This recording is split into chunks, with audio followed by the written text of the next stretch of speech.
Malaysian 370, contact Ho Chi Minh 120.9. Good night. Good night, Malaysian 370. What you have just heard was the last radio transmission made by the captain of Malaysian 370 before the flight vanished, seemingly without a trace. The whereabouts of the Boeing 777 remains one of the greatest aviation mysteries of our time. Join me as we take a detailed look at the disappearance of MH370. Welcome to airspace.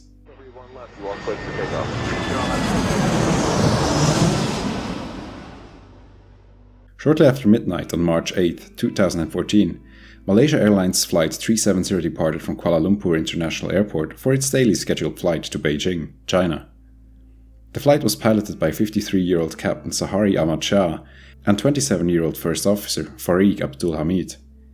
In the cabin, 10 flight attendants cared for the needs of the 227 passengers on this night flight.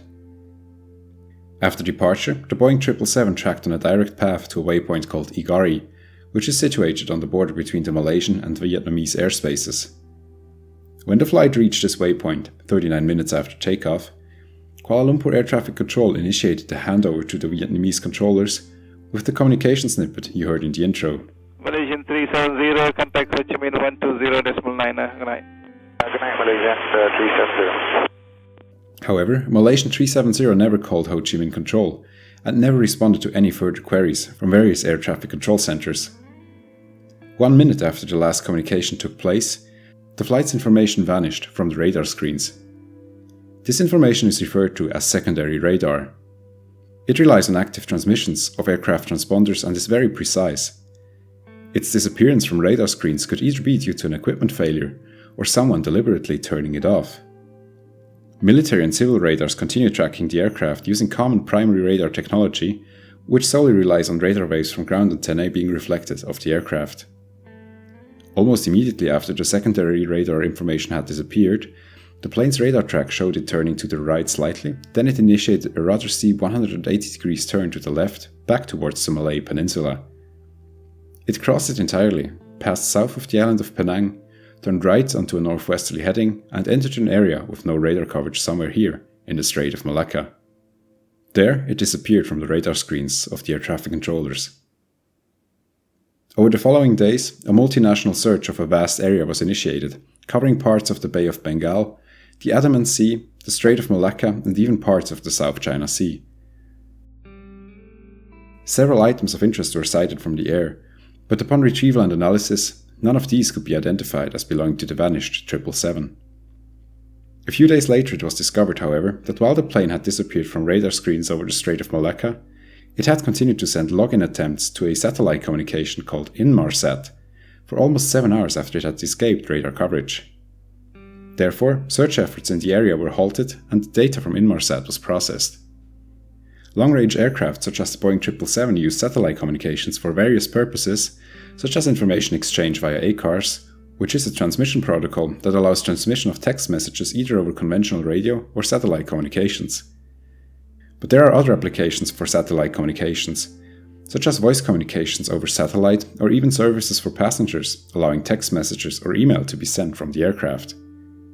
After MH370 had vanished, it was discovered that the aircraft systems had maintained hourly handshakes with Inmarsat Satellite 3, which is in a geostationary orbit over the Indian Ocean. These hourly handshakes are done automatically by the system to check whether an aircraft is still using the satellite communication system. By analyzing diagnostic data transmitted in these handshake messages, as well as the travel times of the signals, the team of investigators was able to determine arcs of possible locations in which the aircraft could be.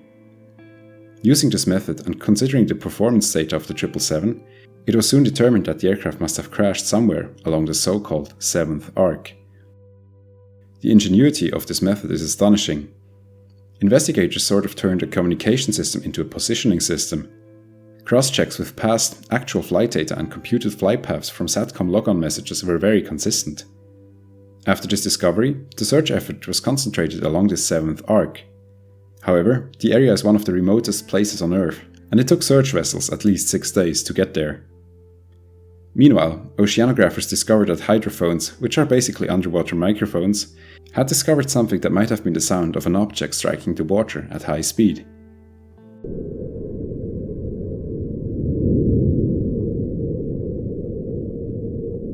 However, when the investigators determined the location of the sound, it was found that it had most likely originated outside the possible flight path of MH370.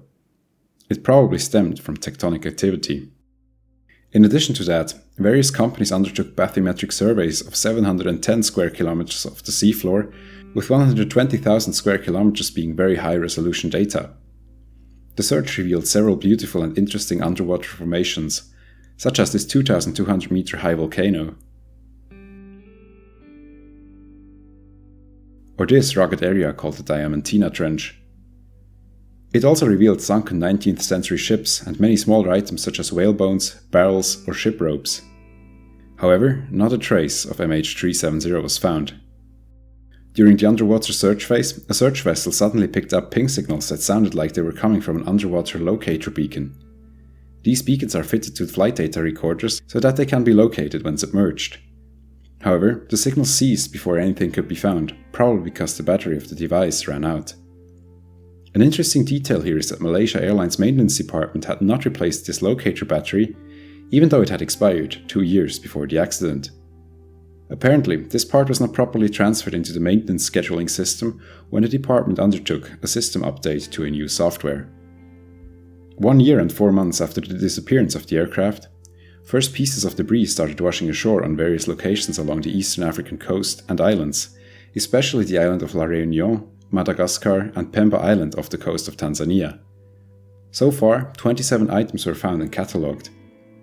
By comparing serial numbers inside or on the parts, 3 of these items were confirmed to originate from the vanished Boeing 777. By the way, speaking of serial numbers, it is probably a strange coincidence. Boeing's manufacturer line number of the aircraft that flew as MH370 was 404, the well-known error code for websites that cannot be found. The 3 parts that were positively identified as belonging to the accident aircraft are a control surface called a flaperon, part of a left outboard flap, and a right outboard flap. Other items that are highly likely to originate from MH370 are parts of a nose landing gear door and several parts of engine cowling still sporting the Rolls-Royce logo. The Australian Transportation Safety Board conducted various drift analyses, considering winds and currents prevailing in the Indian Ocean, and concluded that indeed the parts could very well have originated from the place where search efforts were being concentrated on, the ominous 7th arc. However, after the high-resolution sonar search ended without any major finds, the search efforts were terminated in January 2017, after a joint decision was taken by the governments of Malaysia, Australia and China. Up to that point, the search effort had cost upwards of $110 million and therefore was the most expensive air crash investigation of all times. But how did the plane disappear in the first place? Let's look at several theories out there. One can easily understand why the sudden loss of communications with the flight crew, followed by the suspicious loss of transponder data and turn away from the intended flight path, could spark the theory that the plane was hijacked. Attempted hijackings are not as infrequent as I thought. On average, there seems to be about 1 attempt made by someone every year. After some media outlets had reported that apparently these 2 individuals traveled aboard MH370 with falsified passports, these rumors quickly gained traction.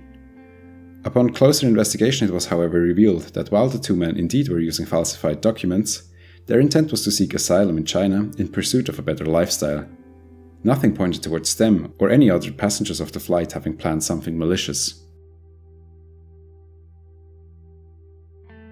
The investigators took a very close look into the lives of the 2 pilots of the flight and tried to determine whether one of them would have had a motive for hijacking the aircraft. Captain Zaharie Ahmad Shah was 53 years old, married and had 3 children. He owned 2 houses and 3 cars, and his financial situation was stable and good. Neither his wife nor his relatives or friends reported that he had any kind of marital disputes or recent changes in behavior. In Malaysia Airlines, he was known as a very diligent and good pilot, which is why he was promoted to type rating instructor in 2007, allowing him to train other pilots on the Boeing 777. In fact, flight MH370 had been such an instruction flight. Captain Shah instructed 27-year-old First Officer Farik Abdul Hamid on his last training flight before the latter would go on to be a fully checked out Boeing 777 First Officer. The young man had performed admirably up to this point in time. In his private life, there were no bad things either.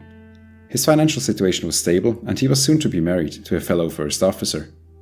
The team even went so far as they analysed security camera footage from the parking lot at the airport to deduce whether the pilots appeared more stressed on the night of the flight of MH370, but this did not seem to be the case at all. An analysis of routine communications during the departure of the Boeing 777 also did not reveal any abnormalities. That is, except for one little detail. The last transmission made by the captain is incomplete.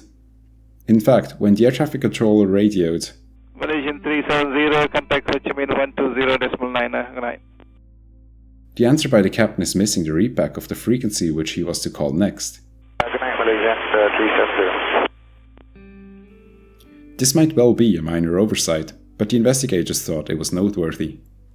But soon, Captain Zaharie Ahmad Shah would become the focus of the public media and thus the team of investigators when it became known that he had owned a quite sophisticated flight simulator at home. While owning a flight simulator as a pilot is definitely not uncommon, as you can see from my videos, the investigators discovered something baffling. Among the 2,500 saved waypoints the investigators discovered in a log file, 7 were hand-programmed by the captain. These, while unrelated and not found in any context, result in a flight path that looks like this. One can clearly see the similarities to the suspected flight path. For many media outlets, this was proof enough that he must have hijacked the plane with the intent of murdering everyone on board. But the team thought otherwise and saw no compelling evidence that the captain had planned any malicious activities and that the waypoints could have originated from several separate, unconnected flights. Still, the ATSB considered the possibility anyway and widened the search area to accommodate scenarios in which the captain either prolonged or shortened a resulting glide after the 777 would have run out of fuel.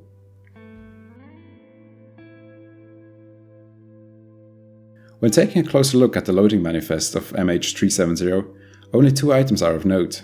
For one, a large shipment of mangosteen, on the other hand a shipment of electronics containing lithium batteries. These batteries are notorious for their combustibility and have caused aircraft accidents in the past, such as the crash of UPS 6 in Dubai.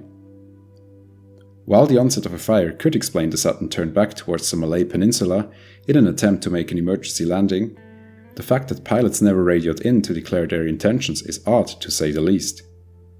One theory that attempts to explain this is that maybe the pilots were quickly overwhelmed by smoke or other gases and became incapacitated, but this would not explain how the plane could have flown on for 7 more hours, or how the aircraft performed turns without pilot input. Simulator tests conducted by test pilots also further contradict this theory, as at least one of the turns flown, namely the 180 degrees turn shortly after Igari, was apparently so tight that it could only have been flown manually, since the autopilot is not allowed to take turns at a bank angle this high. Also, none of the pieces of debris that were washed ashore showed any signs of fire or explosives.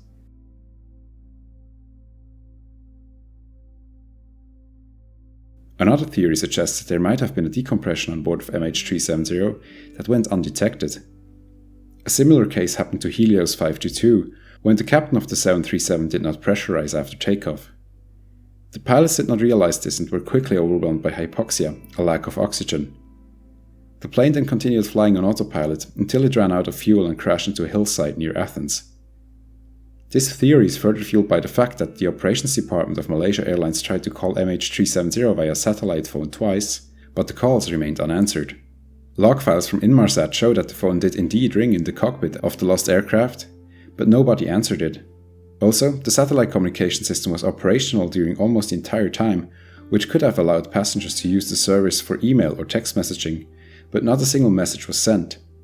This could just be because nobody wanted to send something during this night flight, or maybe, just maybe, everyone was unconscious due to oxygen deprivation. An eerie thought. There are many myths that have grown around this very strange and frankly incomprehensible disappearance of MH370, and many open questions remain. Why did the transponder of MH370 stop sending signals? Was it deliberately turned off just before the aircraft turned, or was there a lasting power interruption? The final report mentioned several such possible power interruptions that might have resulted in 2 reattempted Satcom logons, which are normally uncommon during flight. These are different from the normal handshakes and do normally not happen in flight. Also, the last Satcom handshake contained incomplete data, suggesting that some systems, namely the in-flight entertainment system, had already been shut down or failed. Most likely, the aircraft was running out of fuel at that time and had maybe already shed unessential loads such as the in-flight entertainment system, while a more crucial system like the satellite communication system remained available. The 7th arc seems to be the most likely final resting place of MH370, as it coincides with the possible location derived from satellite data, as well as the maximum range calculated from the fuel load, atmospheric data and aircraft performance factors.